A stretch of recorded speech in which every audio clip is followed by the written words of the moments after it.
In this training video, we're putting the power in your hands with the Tasks Builder tool. As a user with manager access, you're the architect of efficiency.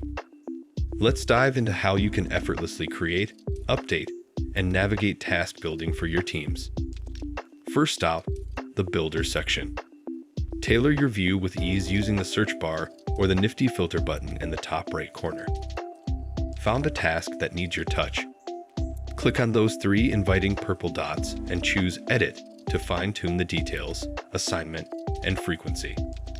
Don't overlook the assignment details.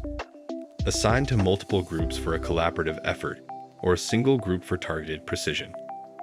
And here's the pro tip: if responsibilities shift, simply reassign tasks to keep your operations running like a well-oiled machine.